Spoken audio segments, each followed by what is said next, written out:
Okay, Gail, this is how to teach a walk-in watch. First thing I'll mention is I don't know how motivated Freya is by food. Even if she is pretty food motivated, I like to use boiled chicken just because it's real high value, smells really good, and I've never met a dog that won't work for it. It's the main thing that Ming likes, actually the only thing I've come across so far. She likes cheese, but is really motivated by chicken. Good watch, kiddo. So, first thing you want to do is teach her watch on command. So you just basically, I always say that where the nose goes, the dog goes. So when you're first starting, I always just put the treat in my hand, touch her nose so she smells it, draw a line to my eye and say watch. Good watch. I also really like using a clicker just because you don't have to have impeccable treat timing, and it shortens the learning curve because the dog knows exactly what behavior they got right. So it's one of the reasons I think Ming has learned so fast, is it marks the proper behavior. So you just touch their nose, draw. You don't want to leave it too long, like you saw. She might come here. Let's see. She tried to go for the treat a little bit. You don't want to do that. Watch me. Good watch. And then you just slowly want to increase the amount of time you ask for the watch. So watch me. Good watch. So that's step one, so to speak. Then step two, you start fading the lure, which just means that you don't use the chicken, you just use your hand or your finger, and then the treat comes from the other hand. So I like to use the same hand that I had the chicken in because it still kind of smells good, but you're not holding it like this, so it doesn't look like there's a treat in there anymore. So watch me. Good watch, and this is a time where the clicker really comes in handy because as you saw there, that was 3 seconds or so before I got the treat, but I had the marker. So watch me. Good watch. And so once you get to that point, then you want to start putting your hand away. So that's step three, is instead of holding your hand there, watch me. Good watch. So see, she didn't look away, and mainly what they think you're doing is reaching down for the treat. And so if they do any of those wrong, you just tell them, ah, and then do it again. And it may take them a few times until they get it. Next thing you can do is I like to add a little bit of an element of distraction. But once you get to step three, you can start training the walk-in watch, but it doesn't hurt to start adding a little bit of distraction. I like to take just like some paper or a magazine, and then just tell them to watch me and move it around. Good watch. And if they look at it, you just tell them, ah, and then do it again. So that's how you start with watch. You want a good foundation for that. Several days, German Shepherds are typically pretty good and fast learners with watch. So that shouldn't take too much time. You said she already has good focus. You just need to basically teach her the command word then for what that is. So the next step, once you've got a good watch, is to get them to walk. So what I like to do is you really want to have, a little bit of chicken on your fingers, but I don't necessarily like to use the treat first if they've got a good solid watch. But if they, aren't picking it up right away, then there's nothing wrong with using the treat as a lure when you're doing the walk-in watch.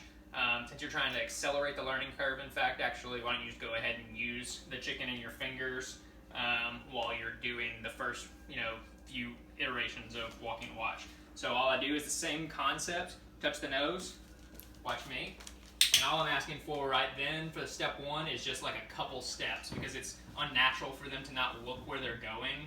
So they're going to be kind of reluctant to do it at first. They're going to look down and stuff. And if they do look down, then you just get back to the nose, bring it back up. I always just use that sense of smell. So once we got a couple steps, then we want to ask for a few more. You don't want to go too fast at first because they're going to, like I said, it'll be strange for them to not look where they're going. So once you've got that, then I like to start incorporating a turn. You also want to be careful they don't bump into anything. Hey, quiet. That they don't bump into anything because that'll cause them to backslide a little bit and they'll be a little nervous about not looking where they're going. So once you get that, then you want to incorporate a turn. Make it pretty slow at first.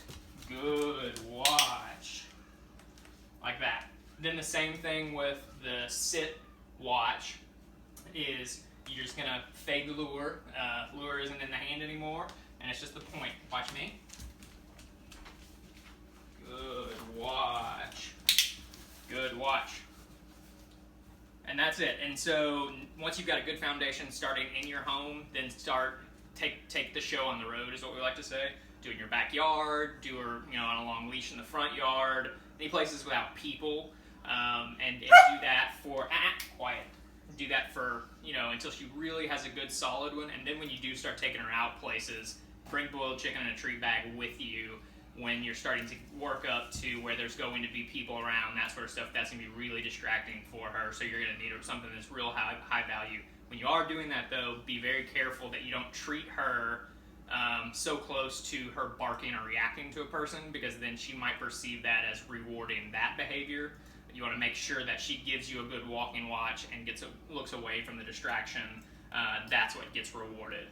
So for the leash, the cinch leash that we call it, let me make sure that I'll be close in the camera. Let me point this down a little bit.